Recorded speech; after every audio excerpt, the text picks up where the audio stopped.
Ever since I started the YouTube channel, a question that's been consistently popping up has been to do with time management. Managing multiple projects like studying and sports, a part-time job or a side business can be extremely difficult. You can sometimes feel like you're drowning in a sea of work, and it can be one of the most anxiety-provoking issues a person faces. And then while you're drowning, you can sometimes get to grips with one aspect of your life. You start to float again, but then you lack in another aspect. And when you start to get to grips with all aspects, it might be at the expense of a social life. One thing that I've realized with anything is that the method that works for one person doesn't necessarily work for another. And it's not that I've wanted to avoid addressing this question, but I just haven't wanted to give the same common types of productivity tips, especially when they're ones that I don't use at the moment at least. But then at the same time, I've been able to stay on top of my work fairly well, especially when I've been involved in multiple things at the same time. So I thought something must be working. So I went back to the drawing board to really extract the principles and answer the question, why is it that I've been able to manage my time fairly well and maintain a social life without burning out? So to understand these principles, we need to talk a bit about what is it that I'm managing in the first place. I've always had multiple, I don't know what to call it, projects, things, okay, let's just say things, multiple things that I've been doing at the same time that has required a lot of my time and attention simultaneously.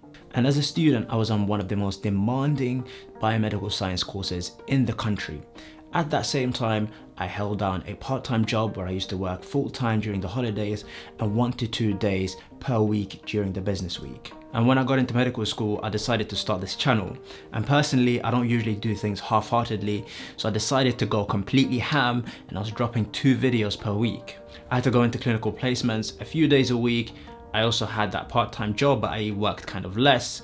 But then I held down a social life as well, which was quite fun, and traveling a few times a year. So that was a lot of things, and I'm not gonna lie, it's a bit risky as well. So I had to do something in order to try and cope with all of this stuff. And we get into the first thing I did, which didn't work, and that was timetabling. So I started to schedule in everything I had to do within the week onto the Apple Calendar app.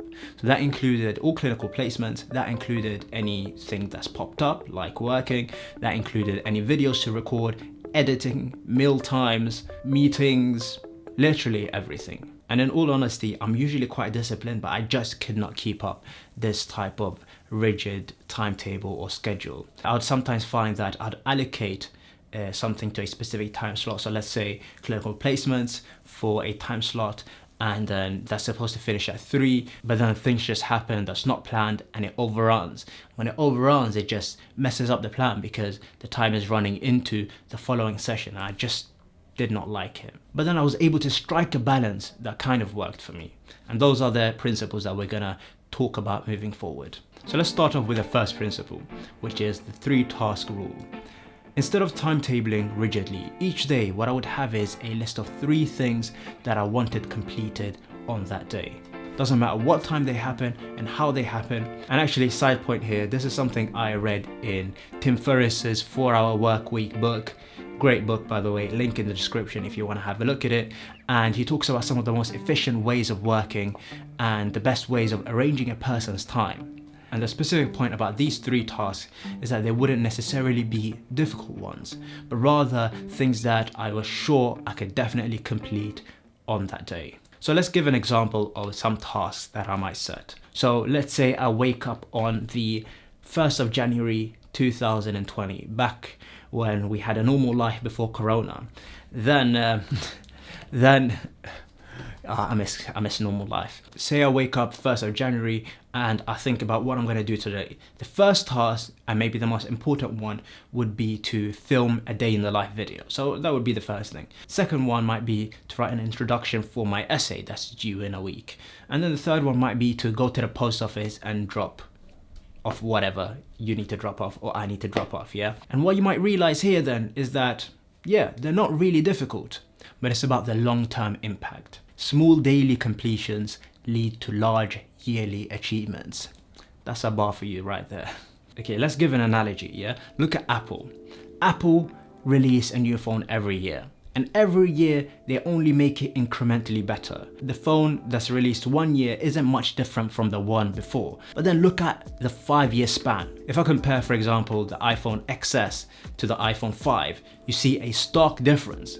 If you compare the iPhone 4S and the iPhone 5, then there isn't really much of a difference. So you're looking at the long-term impact by making small completions each day. And the second principle is, when you have nothing to do, turn to work. And being a medical student in itself can be quite demanding. There's a whole lot of content that you need to learn over the year. And in my last video, I talked a bit about why I'm able to study for 10 hours a day during kind of the exam season. And what's important to understand is that I don't do that all year. Like, I don't study 10 hours a day, 365 days a year. Otherwise, I wouldn't have time to do anything, yeah? But that happens more during like the run up to an exam, like 4 to 8 weeks before I go into that mode. But then let's say that now it's 8 months before the exam and there is no real pressure to work. Then how would I go about going through my daily routine? Well, what I would do then is make studying the default thing I turn to when I have nothing else to do. Now you might ask, well, I always have stuff to do. Trust me, you'll always find those gaps. It's not really that difficult. Let me give you an example from my end. So say I'm at the hospital and we're having the ward round, and sometimes the doctors let us go early, yeah? So then that means I have a 3-hour gap until maybe my next teaching session because we finished this kind of ward round. What I noticed is that what most people would do during this gap, which just turned up, is maybe go to some cafe and relax and chill until that teaching session comes and then attend to that. But then for me, those 3 hours are really valuable. And instead what I would do is go into my default mode and then go and study. And this is specifically the thing that allows me to be flexible enough to do the things that I enjoy whenever they turn up. It's because whenever I'm working by default, I've built up this bank of work that I've put in. It's like a currency then that I can exchange for other things. Like, for example, if someone says, you know, bro, let's go on holiday, let's go to Paris this weekend, or this weekend there's this event that might be quite fun, or tomorrow let's go on this restaurant and just go out and eat, and whatever it is, I can always say yes to those things because I'm using that time that's otherwise wasted in order to save up work and get ahead. And yeah, it allows me to be flexible, that's one thing. But the other thing is that it allows me to enjoy all of those things without feeling guilty because I'm not really behind at that time. And there's nothing worse than like going out to the cinema knowing that you should be in the library working and you've got a deadline tomorrow, you've done nothing for it, but then you're still doing this thing and you feel bad. There's nothing worse than that. So yeah, working by default. And so we move on, and you might be asking, how does this prevent burnout? Well, for me, burnout comes when I feel like I'm having to compromise on important aspects of my life. It's particular the social aspect. For example, I'm having to say no to events that come up. I'm having to say no every time a friend calls and says, let's do X, Y, and Z. I'm having to say no to family gatherings and etc. And then I'm always constantly under pressure because I've left things to the last minute. But relieving that pressure and being flexible enough at least stops me from burning out. And I hope you found that video useful. That's the end of the point really.